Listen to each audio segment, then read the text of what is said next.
posisi menarik bagi ibu bersalin ya Bu ya. Di sini ada manfaatnya. Manfaatnya itu mengurangi rasa sakit dan ketidaknyamanan pada ibu. Terus lamanya kala 2 itu lebih pendek, terus akumulasi perineum lebih pendek, menghindari persalinan yang harus ditolong dengan tindakan, terus nilai Apgar lebih baik.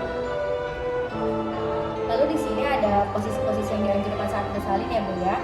Di sini ada posisi tengah duduk, terus ada lateral atau miring, berdiri saat jongkok, terus ada merangkak, menungging, dan juga berjalan-jalan.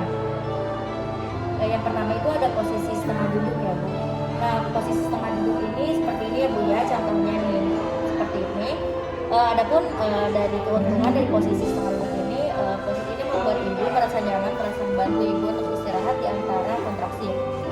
Terus juga ada kekurangannya ya Bu ya. Untuk kekurangannya ini, posisi ini bisa menyebabkan keluhan pegal di punggung dan kesalahan, apalagi kalau proses persalinan itu lama ya Bu ya. Selanjutnya itu ada posisi lateral ya Bu ya, atau posisi miring. Nah, ini contohnya ya Bu ya, bisa dilihat. Keuntungan dari posisi lateral atau miring ini memperdarah darah kembali ibu mengalir lancar, terus pengiriman oksigen dalam darah ke ibu juga melalui jalan plasenta tidak terganggu karena tidak terlalu menekan. Adapun dari kekurangan dari posisi lateral ini atau posisi miring ini ya Bu ya.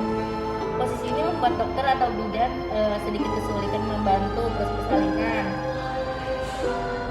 karena kepala bayi lebih sulit dipegang atau diangkat. Karena kan posisinya seperti ini ya Bu ya, otomatis kan bidan sama dokter itu kayak kesusahan gitu.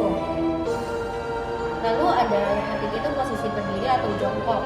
Untuk keuntungannya itu posisi ini menguntungkan karena pengaruh gravitasi tubuh ya Bu ya. Lalu ada kekurangannya, bila tidak disiapkan dengan baik, posisi ini sangat berpeluang membuat kepala bayi cedera sebab bayi bisa meluncur dengan cepat. Nah, seperti itu ya. Ini kan ibunya berdiri ya Bu ya. Otomatis kalau melahirkan langsung kayak turun gitu loh bayinya. Ini kan bisa cedera gitu ya Bu ya. Lalu yang keempat ada posisi merangkak. Nah, ini contohnya. Juga keuntungan dari posisi merangkak itu sangat cocok untuk persalinan dengan rasa sakit pada punggung.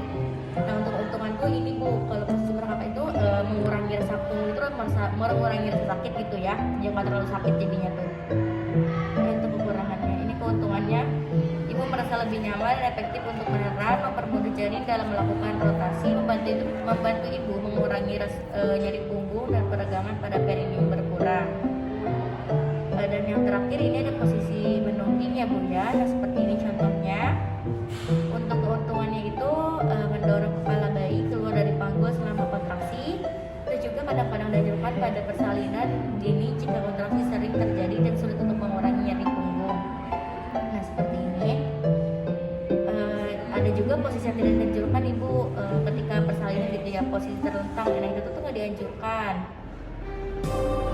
Nah, karena kalau misalnya melahirkan dengan posisi terlentang itu dapat mengakibatkan ini Bu, sindrom Suki hipotensi karena tekanan darah vena akan kapa interior oleh gangguan motorik yang mengakibatkan ibu pingsan dari hilangnya oksigen bagi bayi.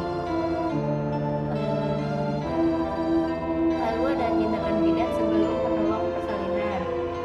Itu di situ tuh bidan bakal menjelaskan kepada ibu bersalin dan pendamping tentang kekurangan dan kelebihan berbagai posisi pada saat meneran ya Bu ya. Dan juga ada gentle birth. Gentle birth itu adalah konsep persalinan yang santun, tenang, dan alami yang bertujuan untuk mempersiapkan ibu hamil agar tetap tenang dan rileks saat persalinan nanti, melahirkan nanti. Lalu yang kedua ada bottom birth. Ya, persalinan itu proses melahirkan yang dilakukan dalam air hangat